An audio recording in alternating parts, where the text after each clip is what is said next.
ఓం శ్రీ మహాగణాధిపతయే నమః. ఓం శ్రీ సాయినాథాయ నమః. శ్రీ షిరిడి సాయినాథ భాగవతంలో నిన్నటి రోజున ఒక భక్తుడు బ్రహ్మజ్ఞానం కావాలని చెప్పిన బాబా దగ్గరికి వచ్చేసి అడుగుతాడు. అప్పుడు బాబా తను చేసే లీల ఇలా ఉంది. అవునవును, నీకెలా వస్తుంది డబ్బు? ఆ మార్వాడి నందలాల దగ్గరికి వెళ్ళి నాకు కావాలని చెప్పి 5 రూపాయలు ఇప్పించుకురా, పో త్వరగా వెళ్ళు అన్నాడు. వాడిని తరిమినట్లు బాబా. వాడు పరిగెత్తుకు వెళ్ళాడు. 10 నిమిషాల తర్వాత వచ్చాడు కిషన్. బాబా, నందలాల్ మార్వాడి తన దగ్గర డబ్బులు లేవని చెప్పమన్నాడు అన్నాడు. దునిలో కట్టెలు ఎగదోస్తూ బాబా మరలా, అలాగా, సేట్ దాము వద్దకు వెళ్ళి అడిగి తీసుకురా, 5 రూపాయలు చాలని చెప్పు అన్నారు మరలా. కిషన్ ఈ మారు పరిగెత్తాడు. మరలా 10 నిమిషాల్లో వచ్చి, దాము సేట్జీ కూడా లేవని చెప్పమన్నారు అన్నాడు. అలాగా, పంత్ దగ్గరికి వెళ్ళు, అతడు 5 రూపాయలు లేవంటే రామ్లాల్ వద్దకు వెళ్ళు, రామ్లాల్ లేవంటే హరివిఠోబా వద్దకు వెళ్ళు, అతడు లేవంటే మచ్చిందర్ గోపాల్ వద్దకు వెళ్ళు. ఇలా ఒక 10 మంది పేర్లు చెప్పాడు బాబా. కిషన్ వెళ్ళాడు, వస్తున్నాడు. వాళ్ళు లేవని చెప్పారని చెబుతున్నాడు. బాబా మరో పేరు చెబుతున్నారు. పెద్ద మనిషి అసహనంగా కూర్చున్నాడు. అప్పుడే 40 నిమిషాలు పూర్తిగా వచ్చాయి. గంట పూర్తయితే టాంగావాలాకు అదనపు డబ్బులు ఇవ్వాలి.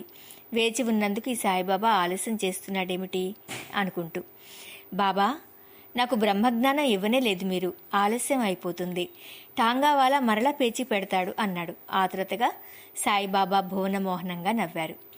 ఆ ప్రయత్నంలోనే ఉన్నాను నాయనా, బ్రహ్మజ్ఞానం నీకు ఇచ్చే ప్రయత్నంలోనే సుమారు 40 నిమిషాలు 5 రూపాయలు అప్పు కోసం ఎంతెంత మందిని యాచిస్తున్నానో గమనిస్తున్నావు కదా. భిక్షాన్నం తింటూ చింకి కఫ్నీలు ధరించే ఈ పేద ఫకీర్కు 5 రూపాయలు ఇవ్వడానికి ఈ షిరిడీలోని డబ్బున్నవారు లేనివారు కూడా ఎలా నిరాకరిస్తున్నారో చూస్తూనే ఉన్నావు కదా అన్నారు బాబా. అవునవును, చూస్తూనే ఉన్నాను, కానీ నాకు బ్రహ్మజ్ఞానం అన్నాడా పెద్ద మనిషి మరలా గుర్తు చేస్తూ. ఈ సాయిబాబాకు ఇంతటి మతిమరుపు ఏమిటా అని చికాకుగా లోపల అణుచుకుంటూ. అదే అదే నాయనా, నేను కావాలని కోరుతున్నది, నీకు ఇవ్వాలని చూస్తున్నది, అదే అదే అదే బ్రహ్మజ్ఞానం, ఆ 5 రూపాయల్లోనే దాగి ఉన్నదది అన్నారు బాబా. ఏమిటి 5 రూపాయలా అన్నాడు ఆ పెద్ద మనిషి కోపంగా. ఈ సంభాషణతో మిగతా 20 నిమిషాల కాలం గడిచిపోతున్నాయనే బాధలో. అవును, అవే ఆ 5 రూపాయలే, అదే బ్రహ్మజ్ఞానం, నాకు కావలసినవి అవే, నీకు కావలసినవి అవే. 5 రూపాయల కోసం నేను ఇంత తాపత్రయపడుతుండగా చూస్తూనే ఉన్నావు కదా. నీ జేబులో ఉన్న 250 రూపాయలలో నుంచి బాబా ఎందుకలా అంతమందిని యాచిస్తారు, అంతమంది వద్దకు పంపుతారు. ఇదిగో ఈ 5 రూపాయలు తీసుకోండి అని నీవు ఒక్క 5 రూపాయలు ఈ పిచ్చి ఫకీర్కి ఇవ్వగలిగావా?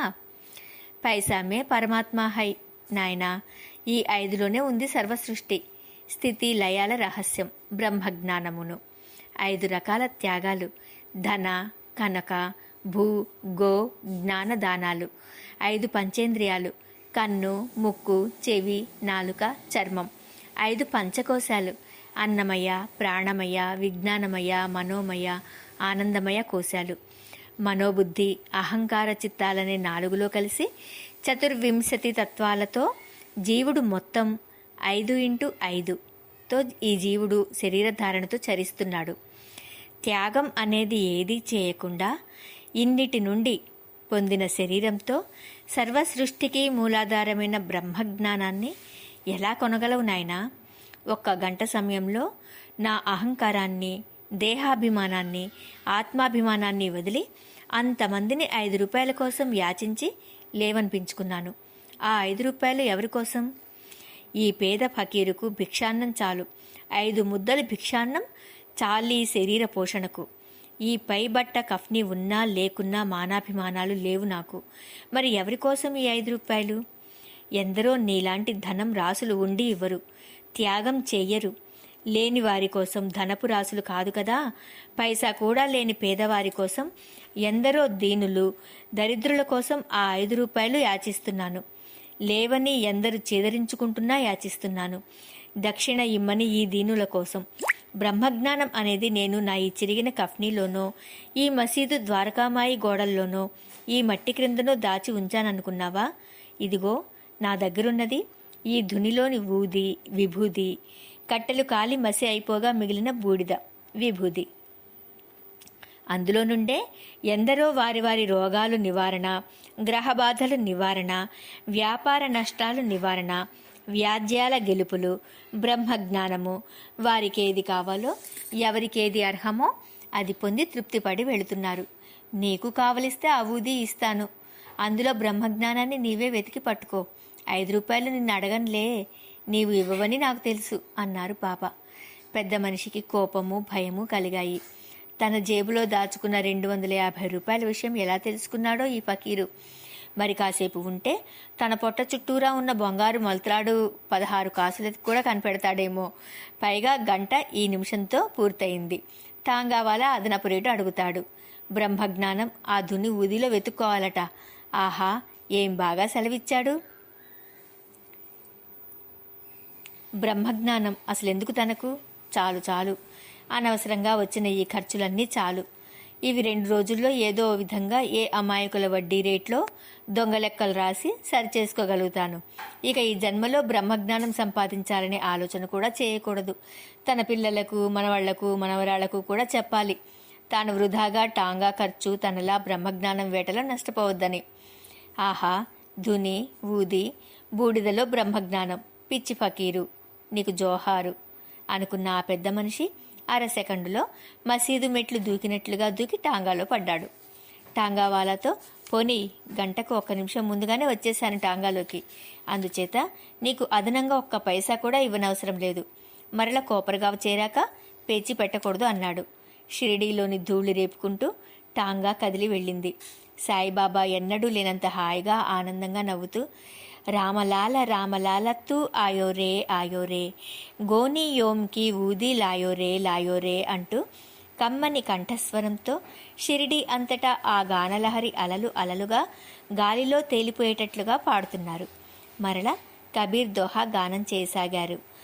ఆత్మ అనుభవన్ జ్ఞానికి జో కోయి చై బాత్, సోగూంగా గుడ్ ఖాయి కే కహై కౌన్ ముక్ స్వాద్. దీనికి అర్థం, ఆత్మానుభవ జ్ఞానం కేవలం మనసుకు, ఆత్మకు చెందినది. ఆ దివ్యానుభూతిని గురించి ఎదుటివారు ప్రశ్నిస్తే ఎవరు సరైన సమాధానం చెప్పగలరు? బ్రహ్మజ్ఞానం, ఆత్మానుభవ జ్ఞానం ఎవరికి వారు సాధనతో, సద్గురు కృపతో పొందవలసిందే. మూగవాడు తీయని బెల్లం తిన్నప్పటికీ అతడు ఆ రుచిని గురించి వర్ణించి చెప్పగలడా? ఎవరికి చెప్పలేడు. బ్రహ్మజ్ఞానము, ఆత్మజ్ఞానానుభవము అంతే. ఈ ధునిలోని ఊది మహాత్మ్యం ఆ బ్రహ్మజ్ఞాన పెద్ద మనిషికేం తెలుసు? బాబా ఇస్తానన్నా, బాబా దివ్య పవిత్ర హస్తాలలో ఆ విభూది ఇస్తానన్నా, ఆ విభూదిలోనే బ్రహ్మజ్ఞానమే నిక్షిప్తమై ఉందని బాబా నగ్న సత్యాన్ని చెబుతున్నా ఆ పెద్ద మనిషి పరిగెత్తుకు వెళ్ళాడు. టాంగావాలాకు అదనపు డబ్బు ఇవ్వవలసి వస్తుందేమోననే భయంతో. సాయినాథుడు ఉల్లాసంగా నవ్వుతున్నాడు. ద్వారకామాయి మసీదులో 1,000,000 వెన్నెలలు వెదజల్లుతున్నట్లుగా ఉందా నవ్వు. 13వ అధ్యాయం సమాప్తం. ఈ అధ్యాయంలో సాయినాథుని సందర్శనార్థం వచ్చే వివిధ మనస్తత్వాల, కోర్కెల భక్తులు, వారి వారి పరిస్థితులు, వారిపై సాయి అపార కరుణ ఎందుకు కురిపించేవారు అన్న విషయ వివరణ. బ్రహ్మజ్ఞానం అనేది ఒకానొక వస్తు సంపద, వస్తు సంచయనంలా భావించిన ఒక పెద్ద మనిషి బాబా వద్ద నుండి దానిని అతి తెలివిగా లాక్కుని పోదామనుకుని వచ్చిన వైనం. సర్వాంతర్యామి అయిన సాయినాథుడు ఆ పెద్ద మనిషి చేసిన ప్రత్యక్ష పరోక్ష గురుబోధ. అతడు దానిని కూడా అందుకోలేకపోయిన వైనం ఉన్నది. ఈ అధ్యాయం భక్తి శ్రద్ధలతో పారాయణం చేసిన భక్తులకు శ్రీ షిరిడీ సాయినాథుని అపార కరుణతో ఆత్మజ్ఞానం సాధించుకునే దైవశక్తి తప్పక కలుగుతుంది. అంతేకాదు, దీనుల పట్ల, దరిద్రుల పట్ల మనం కనబరిచే కరుణ, మనం వారికిచ్చే కొద్దిపాటి దానం, మనలో ప్రారంభం కావలసిన త్యాగం, ఇవే బ్రహ్మజ్ఞానాన సాధనకు నిజమైన పెట్టుబడులు అనే విషయము బాబా కరుణతో మనసు గ్రహిస్తుంది. ఒక గొప్ప విషయాన్ని తేలిక మాటలతోనూ చక్కని మార్గంతోనూ చెప్పగలరు మహాత్ములు. వారి గ్రంథ పారాయణం అన్నది సద్గురు బోధకు సమానమైనది. మరి పారాయణం చేద్దామా? పదండి ముందుకు. ఓం నమః శివాయ. ఓం శ్రీ షిరిడి సాయినాథాయ నమః. 13వ అధ్యాయం సంపూర్ణం.